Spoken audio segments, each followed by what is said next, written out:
सिलवाई तो हीरा के बारात हो।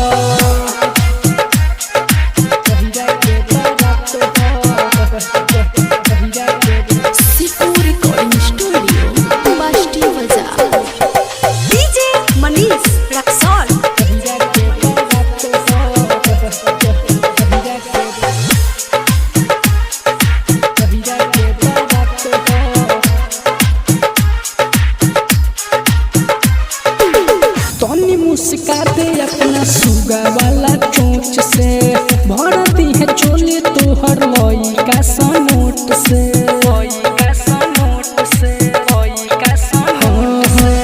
तनी मुस्काते अपना सुगा वाला चोंच से भरती है चोली तोहर लइका सनोट से। पतली कमर के तोहर कमनो ना काट हो, पतली कमर के तोहर कमनो ना काट हो। लहंगा उठा दई तो हीरा के बारात हो, नाच नाय कजली तो छपरा के बारात हो। डीजे मनीष रक्सौल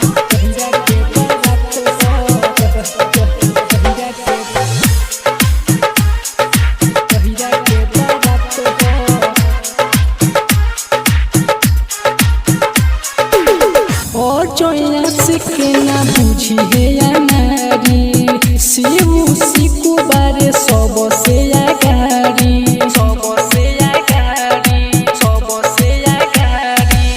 ओह जोया सिके ना बुझी है या नारी, शिव सिकु बारे सब से आगारी। विवेक राजा के है तोहरे पहाथ हो, डीजे मनीष के भी तोहरे पहाथ हो।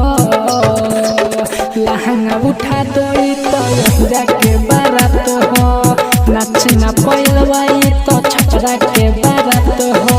अरे ओ तना तो छिनर वो कितना पैसा लेबे।